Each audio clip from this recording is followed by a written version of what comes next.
All right, I'm going to be sharing with you today a story that millions of people who are Christians around the world have never heard before.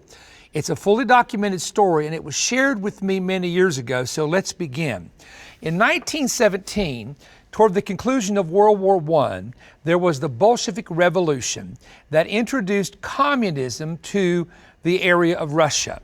Now, Russia traditionally had been known as an Orthodox Christian country with many churches. However, with the introduction of communism, there came a clash between true Christians who were faithful to God, to believe in God, and the atheist indoctrination that came through a lot of the early communist leaders and also later communist leaders. One of the features of the revolution that followed was the persecution against Christians and the arrest, the taking of Bibles, the shutting down of churches that were not registered by the government. Marx wanted to actually get rid of religion, and he deemed it as a weak system for people who followed it. Between 1917, and this is in history, from 1917 to 1921, the Soviets destroyed 600 monasteries and oversaw the killing of 300 clergy. Between 1921 and 1950, there was an estimated 15 million Christians that were sent to prison camps. And after 1950, there was another estimated 5 million Christians that died and perished for different purposes and different reasons during that time. The communist nations around the world, if you've ever noticed, whether it be North Korea or whether it be China, the countries that are strong communists are very strong persecutors of true Christianity. When I say true Christianity, we're talking about those who choose to put God first and Christ first, etc. So here's the story. There was a fall of communism in the late 1980s and early 90s. At that time, there was a man who was the World Missions Director for the Church of God denomination in Cleveland, Tennessee, that I knew personally. He was a great man by the name of Lovell Carey.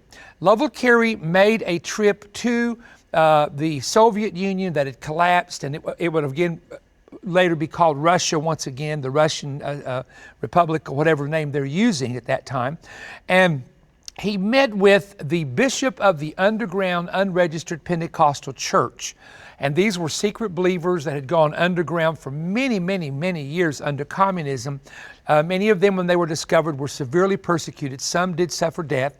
But they had in Bishop Fedotov, I believe was his name, who was the bishop at that time, had in his possession a piece of paper from a prophecy given by a woman in the Soviet Union in the 1930s. And this very unusual prediction that I'm about to tell you was kept in possession of the leaders of that church all the way till the time of the fall, or the collapse, I should say, of communism. Now, in the 1930s, this woman had prophesied. Lovell Carey saw the prophecy.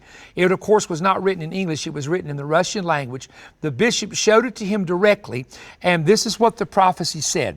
The prophecy said in the 1930s that there would come a time in the future when there would be a man rise to power there in the Soviet Union whose name would be called Mikhail, or Mikhail as we would pronounce it, and that he would be known by a mark that would be on his forehead or on his head. Now, I have a picture here of Mikhail Gorbachev, and you can see the birthmark that's on his head right there. This is very interesting, so keep following it. She predicted that when this man would come to power, that there would be a great season of religious freedom that would once again come to their country, which at that time was the Soviet Union, and that there would be revivals that would break out across the nation. There would be Bibles that would be visible again, and the freedom would be great, and there would be this great move of God's Spirit. Then she said, and this is the point I'm getting to right now, see who I'm pointing to, that there would then be, after this time of freedom, there would then be repression that would once again start, and it would occur again. Now, when this lady gave the prophecy, this Pentecostal woman in the 1930s, it would be over about 50 years later, that Mikhail Gorbachev, who had the birthmark in his head, which was identified by the underground church as the man the prophecy was talking about, came to power. He introduced something called glasnost, which was to be more open in the government and allow more freedom of religion. And of course, that prophecy was fulfilled through Mikhail. Now, let me just share something with you that is written in a book that I wrote called The Pope, the Eagle, and the Iron Sickle. And honestly, I shouldn't even be talking about the book because I don't even know if we're out of the print of this book. It was a fascinating book about the Pope, about the Eagle, represented by Ronald Reagan, and the Iron Sickle, represented by Mikhail Gorbachev, who would come together to help bring freedom to the Eastern Bloc and also in the Soviet Union. And that's a whole nother story. But I want to read to you because I want to read it. It's an interesting story. There was a man by the name of Levon Riley over Masters Tours in Dallas, Texas, who took me to Israel in the 1980s. He told me this story himself. Levon was a tour operator from Texas. In the late 1980s, Mr. Riley planned a trip to Russia, traveling with a plane load of Christians. Underneath their plane were thousands of Bibles. Now, this is after freedom began to come in the late 80s and early 90s. That was the time frame. Upon his arrival, he discovered it was difficult to clear the Bibles, but after a special visit with customs personnel and a special permit, the Army came and with trucks and delivered the Bibles directly to the churches. Levon personally told me this story of how during this trip, the KGB called him into their offices. Great fear came upon him that he would be arrested. The KGB leader proceeded to tell him that they were aware of his every step. In fact, the man in charge that he was speaking to said, "Let me show you your file." He proceeded to pull a file about 4 inches thick that gave details of every time Levon had ever traveled in the past to the Soviet Union. Now, you could travel there, but you weren't allowed to do public meetings or bring Bibles at that time because he was a tour director, so he took people on tours. So it had records of every hotel he'd stayed in, people he'd spoken to, restaurants he'd eaten in. So it came to pass after he stood there and talked to this man that he realized they were not going to arrest him, but they were going to show him that a new era had begun in the Soviet Union, which would be the Russian states later, and that they would permit more religious freedom. A permit was given to Levon, and the third man under Gorbachev said, "Bring as many Bibles to Russia as you want. We love Bibles." Now, that was a really strange statement to make considering the past of the country. But now the freedom had come based on, and I say based on, the 1930s prophecy. It came to pass exactly the way the woman predicted.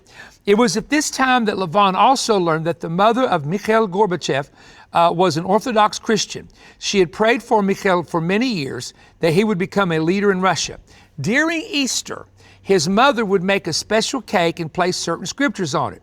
This was confirmed when Gorbachev appeared on the Hour of Power with Robert Schuller. Robert Schuller had the Crystal Cathedral in California and had Gorbachev on as a guest on October 22nd, 2000. And he spoke, Mikhail spoke about his mother's prayers and that practically all of his family were Christians. And during the interview, he made this statement. This is Gorbachev who made this statement. He said, "There can be no freedom without spiritual freedom, without human beings being able to choose." That was a very powerful statement that he made. Now, the point that I want to make is that this revival has happened. Churches have been built. Bibles have been there. There has been a freedom of preaching. However, though prophecy said repression would begin again eventually. There would be there would be a repression. Now, she didn't specifically say religious repression. She just said repression will begin. We're not sure exactly what she intended when she made that statement. Now, here's the question. This man, Putin, with what he is doing in the Ukraine, and we don't know where this is going. It could end a month from now. It could get worse. It could lead to other states being taken over. Has the prophecy's final part that repression would begin again, is it now beginning to take place under a different leader? And so this is one of those situations, in my opinion, that I cannot sit here and predict this unless I have a direct word from the Holy Spirit. And I'm not like some people. Every time I want to prophesy something, I just get up and prophesy it. I don't believe that's how prophecy works. I believe there has to be a divine inspiration from the Lord before you speak, and you must know it's Him and not just speaking out of your own mind or spirit. I don't have the answer. Is this the repression that is beginning, or will there be another type of repression that would come in Russia itself? We know that there's a lot of young people there who want democracy and want freedom. The same is true in the Ukraine, Eastern Europe, and the Baltic states. However, even if it was just about this one war, we could see, yes, that has begun to happen again. So I wanted to share this with you, and we're going to be doing some information, or giving you some information on some very old prophecies. Some are over 100 years of age that most people are totally unaware of. They've been documented. It's not just something we're coming up with that we just heard somebody say. I've actually shared this for 20 years and thought, hey, it's time to bring that out again when I wrote that book, The Pope, the Eagle, and the Iron Sickle. But I just want to say to you, if you learn something, please give this a thumbs up. And that helps the algorithm of more people seeing it. Now, a lot of you, over 47% of the people that watch us on YouTube, are not subscribed to our YouTube channel.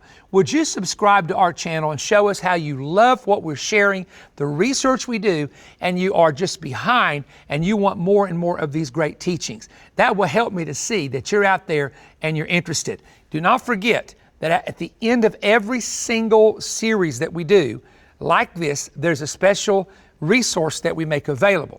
Also, remember that we have special prophetic summits, big camp meetings, and also an Israel trip, God willing, that we do every year in the month of November. You can contact our ministry or go to perrystone.org and get information on these wonderful things that you can participate in. Thank you for your time, and keep watching the Perry Stone YouTube channel. My new book titled The Visions contains specific details of visions and revelations involving future, both national and international events, from visions and encounters that I have recorded in my private journal. I've waited for the right prophetic season to disclose these warnings and events. God's word states that if spiritual watchmen do not warn the people of the danger they see coming, the watchmen will be held accountable for what happens to the people. After experiencing much inner conviction in my soul, I sensed it was the right time to pen what I and others have seen. Much of this book covers warning visions explaining what is coming and how to prepare. I've divided the visions into what was, what is, and what is to come. Here are some of the subjects I will cover in the book. Learn the 4 different types of spiritual visions. I explain ancient oracles exposing how leaders attempted to see the future. Visions of cities burning, both present and future, including New York City. My father's vision of a planned East Coast nuclear attack. Also, my recent visions concerning cremation ovens. I experienced a vision of a frightening assault on a public school that I want to share with you. I have for many years experienced tsunami visions, and I've decided to release that information and include the locations that I have seen in those visions. There is a vision of a nuclear power plant that initiates a stock market crash. There's a vision of empty cities and empty streets that I believe is linked to the recent pandemic and possibly another pandemic coming. The vision of the 10-mile radius bioweapons attack on London, England. And also, I've seen in 3 different visions a strong earthquake impacting the Midwest, especially the St. Louis area. I also talk about the strange vision of 3 tornadoes that I believe cost Hillary Clinton her political future. I share a vision revealing future attacks on individual Christians and churches. I also talk about when political leaders and their administrations lose divine favor with God. I have a section where I talk about 2024 and beyond, and I've included what I believe to be an interesting historical parallel about a possible Trump second term. The coming revival through the lens of a camera. One of my favorite chapters that's going to be very helpful to you is this: 10 rules and wisdom principles for surviving and thriving at the end. The book also has important instructions for the reader to follow. When you order this new book, I'm also including my 2 audio CD teaching, The Battle of the Two Marks, which exposes the future mark of the beast and explains the mystery of the seal of God, both which are alluded to in the book of Revelation. Get the new book and the audio CD now for your donation of $35 or more. Ask for offer VS 141. You can order at perrystone.org or by calling toll-free 1-888-21-BREAD or mail your order to Perry Stone, P.O. Box 3595, Cleveland, Tennessee 37320. I hope every prophetic student, intercessor, and those interested to know what is ahead will take time to order this new spiritual resource. I've written this in the fear of the Lord, but I believe it's now the time to release the messages. A remnant is now waking up and preparing. What about you? If you enjoyed this YouTube content, there's an important website you should know about: perrystone.org. Perrystone.org is an essential resource for the latest books, audiovisual presentations, and digital products from Perry Stone Ministries. Resources that cover the same kinds of topics discussed in the program you just watched. Stop in and see all that's available at perrystone.org.